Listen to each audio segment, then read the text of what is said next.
Yo, what's good, everybody? It's your boy Jesse. Welcome back to Big Play, Small Takeaways. After every week of the NFL games, I give you my takeaways on what I found interesting and certain things that you might not normally see. So now let's kick this week off with something that honestly, if you would have told anybody on this planet a year ago that week 3 of the NFL season in 2025, you would be hearing these names starting games, and not only starting games, leading their teams to wins, you'd be like, you're bugging out.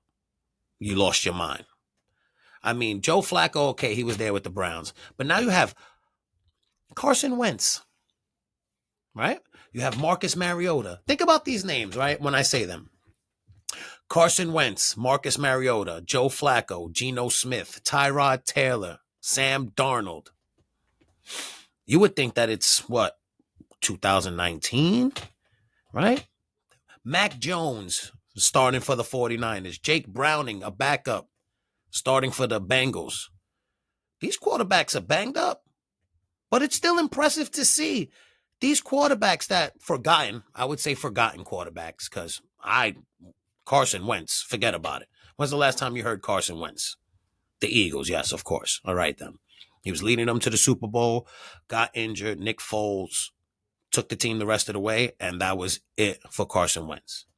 Marcus Mariota, another one, completely forgot that he was in the league. However, when you dial back, he is one of those clutch quarterbacks that you could pencil in, and he'll do his job, probably get you through a game. However, for him to beat the Raiders 41-24, he has his own rushing touchdown, right?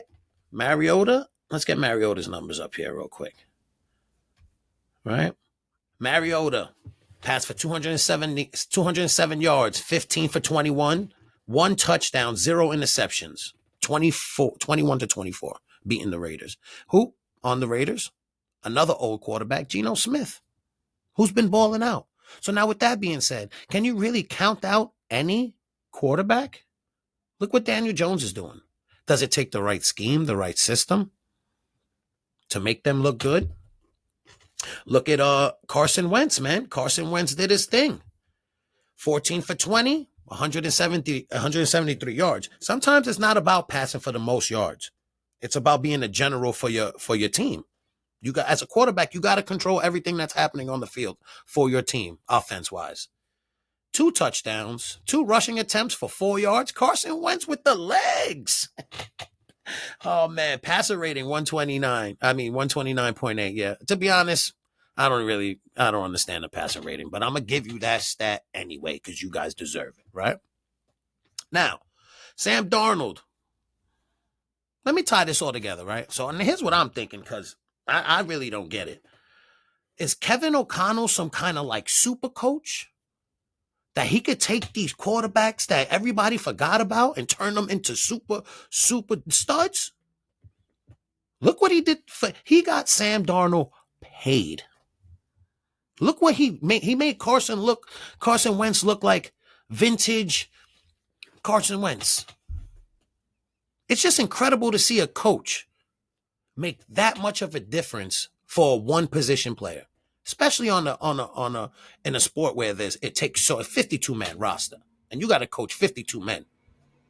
But for you to take a quarterback, it's impressive because you have a quarterback, he goes down injured. Normally, when you have a backup quarterback, they don't have the same skill set as your original quarterback that might have gotten injured.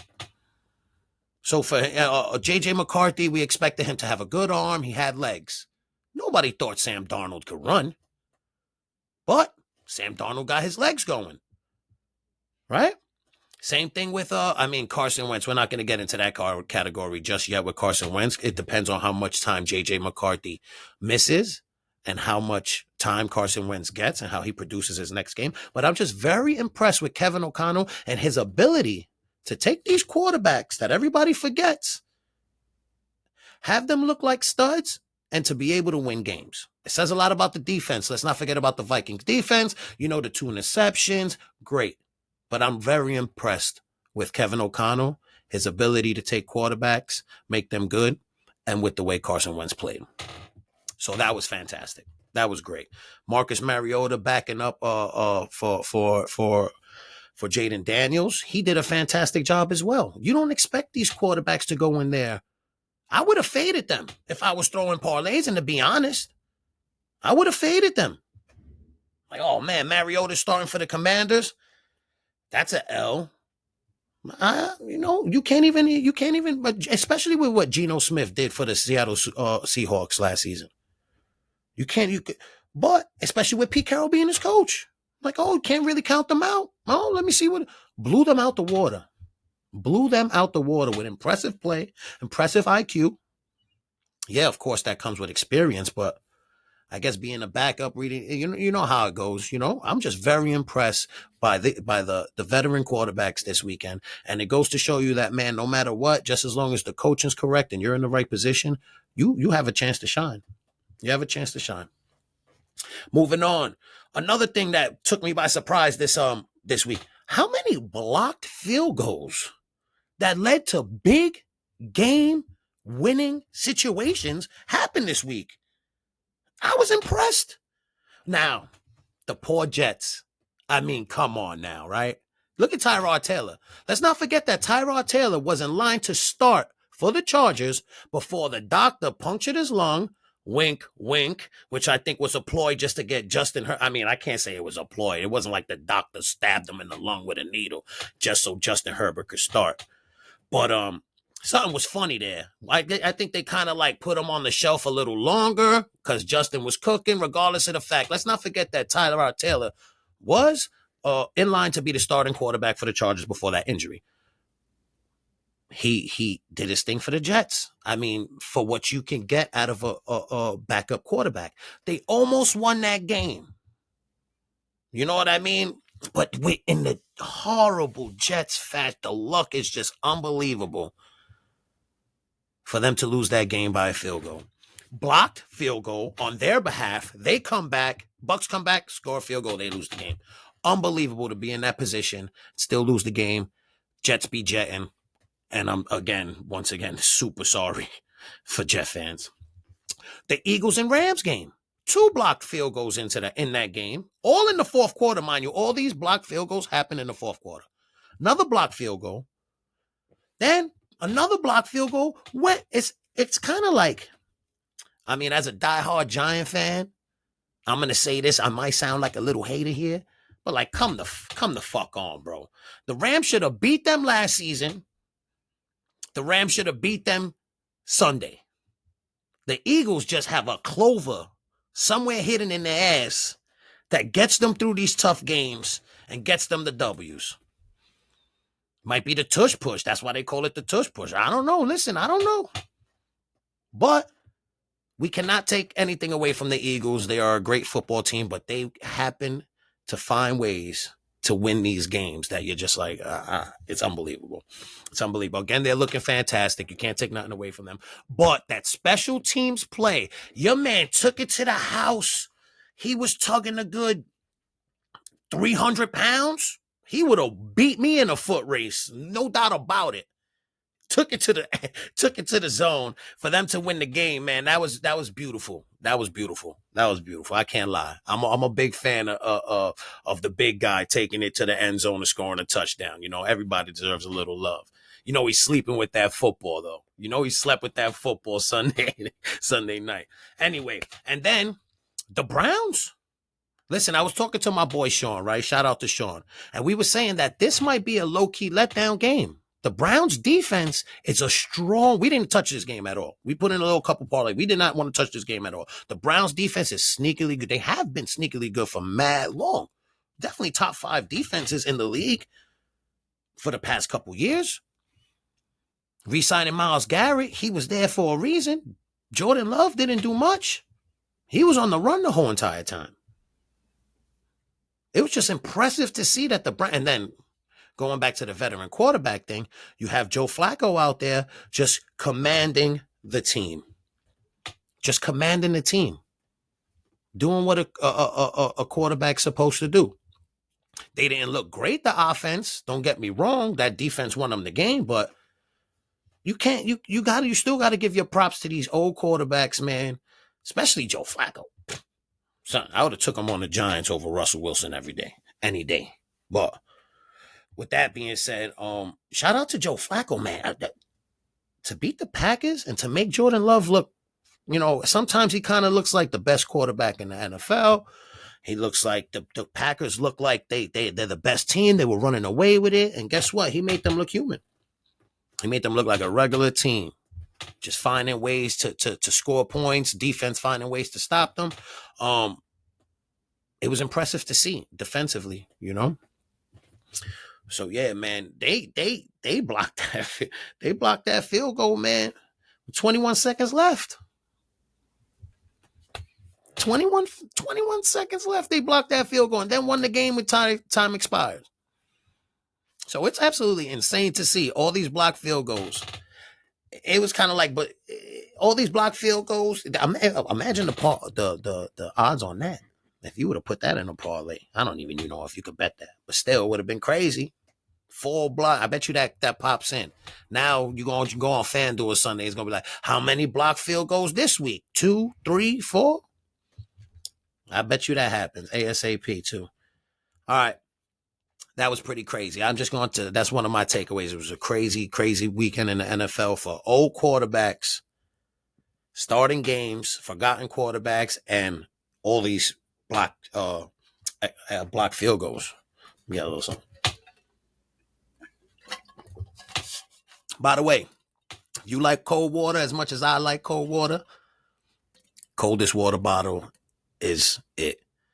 I have one. My mom has one. My girl has one. Everybody in my family has one. And if you go to coldest.com right now and enter code BPST, you get 10% off your next order. Keeps ice in here 36 hours. Sometimes I fall asleep, wake up, drink something. Oh, ice is still good. Ice is still good. 12, 13, 14 hours later. Coldest.com, BPST, 10% off your next order. Holla at me. Yeah, so we're moving on. Let's talk about the Giants, man. You already know what time it is. Let's talk about the Giants starting Jaxon Dart and benching Russell Wilson. Now, I know it's the biggest, it's the talk of New York media right now, sports media. Should the Giants have started him now against the Chargers, who have an amazing defense? Should they have waited against maybe the Saints? Should they have waited maybe until week 10? Should they have started him at the beginning of the season? Is this the wrong situation? Is this the wrong place? Is this the wrong time? Is this the wrong time for him to start? And here's my opinion on that. One, the Giants have the toughest schedule in the NFL. So no matter what time you decide to start him, it's going to be a tough game. We have the Eagles twice, if I'm not mistaken, in the next 5 games. We lost 3 games in a row. It might be time to get this kid acclimated into real NFL gameplay and have him running the system, the scheme. This is the future of the franchise. Brian Dable's job hangs in the balance of the development of this kid. The reason why we drafted him is because he fits Dable's style of play. So why would we wait till the end of the season? Why? All right, not even we. Why would Dable wait to the end of the season? He's already 0-3. Russell Wilson's Russell Wilson's, he's washed. Russ the bust. He's washed. It's a wrap for him. His first game, week 1 against the Commanders, right? 17 for 37 passing, right? For 168 yards. Week 2, he went off. Maybe he played up to the rivalry. We all know what he did. 453 touchdowns. Beautiful. But against the Chiefs, it was right back down to reality. 30 of 41. 18 of 32 for 160 yards and 2 interceptions. I don't know what he's thinking when he gets into pressure. He just throws the ball as far as he can. It makes 0 sense. We need a quarterback that has better awareness. We don't know if Jaxon Dart has better awareness, but what are we going to wait and continuously lose games? Dexter Lawrence is already saying that he's unhappy with the way the organization is going. He has been the most loyal Giant this whole entire time. And now he's saying that he's upset. Are we going to just keep losing games just to shelf Jaxon Dart? No. Whether we start him against the Chargers, whether we start him against the Saints next week or the Eagles the week after, the Saints are still an NFL team, regardless if they're not playing well. And you still have a rookie quarterback that's going into his first game. Now, there's an opportunity and there's a chance. What if Jaxon Dart goes out and balls? Everybody's going to, and I don't expect him to go out and having a magnificent game and throw for 300 yards and a couple touchdowns. I just want to see progress from the offense that we have right now. And then you're acting like he's the certified starter, like he's locked into the position. I wouldn't be surprised if he has a bad first quarter or a bad second quarter, that we throw Russell Wilson back into the game. And if he's not ready, why is that not an opportunity? I mean, why is that not a situation that that can happen? Something that can happen.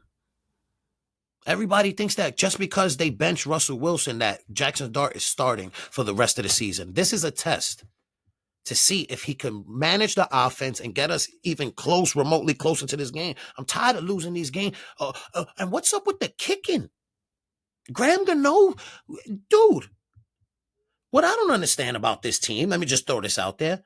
Graham Gano's hurt. First touchdown, you have the punter come and just shank it.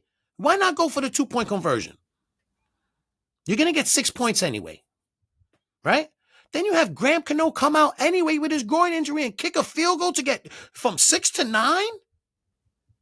What sense does that make? After that sequence at the end of right before halftime, when Abdul Carter was chasing Pat Mahomes down and he had a chance to sack him and he got free and he threw a fucking 50-yard pass, I knew the game was over. Like, morale was shot right then and there. And the second half proved me right. Russell Wilson is not the Russell Wilson of old. We have to accept that. Jaxon Dart is the future, and we have to see if he's able to help us win games now.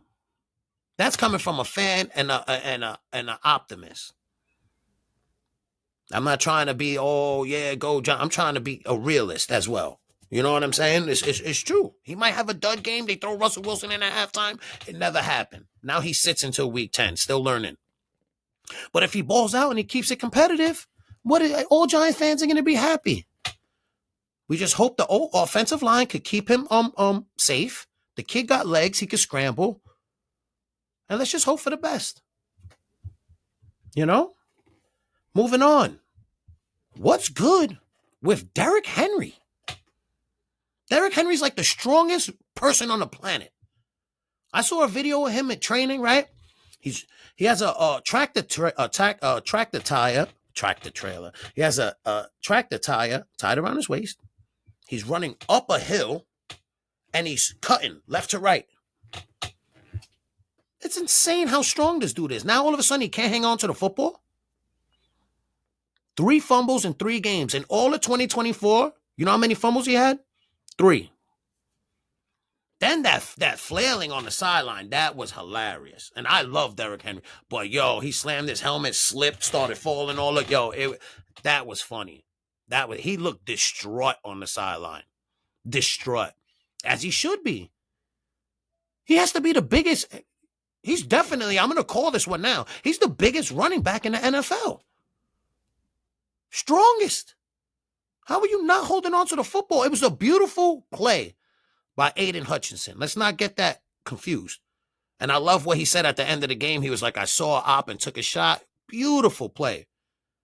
But, bro, you lost the football 2 games prior. Last game and the game before. And in your head, you should be thinking, under the arm, tucking, this is coming with me, and that's the end of it. Now, I mean, here's another thing. Any other running back in the NFL, I promise you, would be benched next game. Some running backs would be cut. But it's Derrick Henry. You can't bench Derrick Henry. For who? Justice Hill? But if Derrick Henry gives you 100 yards, but he fumbles the ball in the 4th quarter and you lose the game, you know what I'm trying to say here? Where's the balance? I don't know what's going on in Derrick Henry's life, but Something got to be going on there because it's a little crazy him fumbling fumbling the ball 3 games in a row. That's unheard of for Derrick Henry. I think the most he's ever fumbled in a season was 6 times. And I know this is going to sound corny to say, but he's on pace for 17 fumbles. 17 fumbles, bro. Which is insane, man. Ravens are 1-2, which is scary for a place to be. I still think they win a division but 1-2 for the Ravens. Losing that game against the Lions made them look mortal, man. Lions are fearless. They don't give a fuck.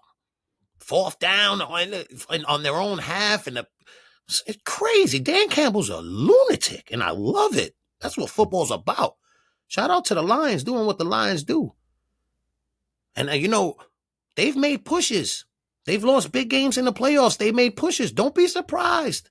Everybody's saying that their coordinators left. Don't be surprised if they get it together and they make a strong push into the playoffs. It's going to be good. The NFC, stacked. The NFC, if I'm not mistaken, the North. Oh, man, I don't want to get into that. I don't want to give you a misinformation, but the NFC stacked. They have the best divisions out there. And then the West is not looking too good out there. You have the 49ers 3-0. Brock Purdy's injured, and Mac Jones is out there winning games. And guess what? Mac Jones just got injured himself. They might have to bring in the 3rd-string quarterback there.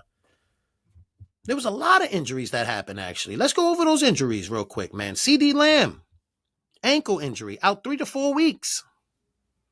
What's that? George Pickens is a good receiver, but he's a diva. We saw what he did on the sideline. We knew this was going to happen. It's the same thing he did in Pittsburgh. He does not know how to act. He does not want to be number 2 to anybody. With CeeDee Lamb out, if he doesn't get his receptions or he doesn't get his yardage, you're going to see flailing and fighting the DBs and pure acting out and tantrums. He's out 3 to 4 weeks. You have Mike Evans. His hamstring, I don't know. Every season he's out with a couple games with that hamstring. He's always been one of my favorite receivers. But still, that hamstring keeps him limited. He went from being every year is 1,000 yards. But last year, they had to push him to get his 1,000 yards because of how much time he lost. He missed out. It's rough for Mike Evans, And he's loyal. He signed the most. He wanted to leave the Bucs. He didn't want to leave the Bucs. He signed a great deal with them. He wants to be there forever. He won the chip with him. Good for Mike Evans. But that hamstring is scary for him, We all know what happened to James Conner, another ankle injury. It was so bad that they didn't even want to show it on TV. I didn't look it up out of respect because I don't like queasy shit like that. It makes my stomach hurt. But, James Conner out. Trey Benson's going to step it up. The kid could run. You got Najee Harris, his Achilles. I don't know what it is with Achilles now. It seems like that's the new popular injury. Achilles have been snapping left and right. I remember Kobe was the first person I ever heard with an Achilles. Then every other year, I heard somebody with an Achilles injury. And now it's every year. Now it's multiple times a year. I don't even know if that's something that you could see if there's any tears or something like that. Like you could go on your knee and see you need microscopic this. I don't even know if that's possible. Something has to change with the fields or the cleats or the taping of the legs or something. But that's season ending. Najee Harris done. Achilles. Scary Terry, quad injury for the Commanders. Then you have Mac Jones with his knee. And Tyrone Tracy Jr. Amongst all these other injuries, these are notable stars for their teams that make a difference. And I feel like every week it's a new set of injuries. So injuries are becoming a real problem. And as much as the NFL tries to protect these players with the late hits and the roughing the passer and this, that, and the third, it has to be something more. I think, the grass, they need that Kentucky green or something. They need something. They got to look into the cleats. They got to look into something because these injuries are happening more often and these teams are losing key players, man, With that being said, I just want to give my notables. Shout out to the Panthers beating the brakes off the Falcons. It was a 30-0 win.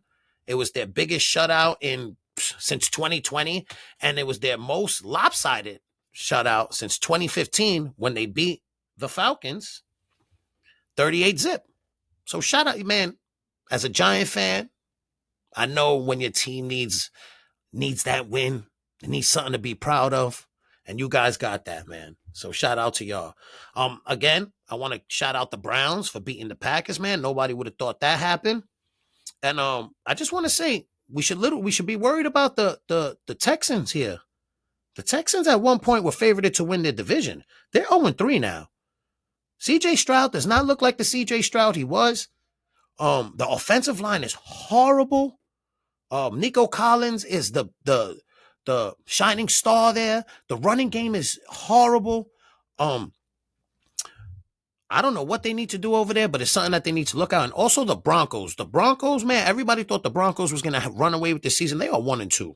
They look lost at times. Sean Payton really needs to I think he maybe needs to dial it back a little bit. You know, I think sometimes his play calling might be a little too complex, like maybe a little over coaching, over managing. I know that might seem a little crazy because it's Sean Payton, but if you watch it a little closely, you could see that he tries things when he's not supposed to try things. You know? Yeah, so I think going through my list, that's all I got here, man. Those are my week, yeah, that's my week, my takeaways from week 3 of the NFL.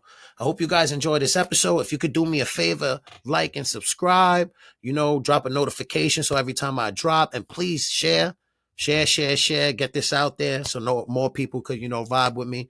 I love you guys. Thanks again for kicking it with me week 3, and I see you guys week 4. Holla.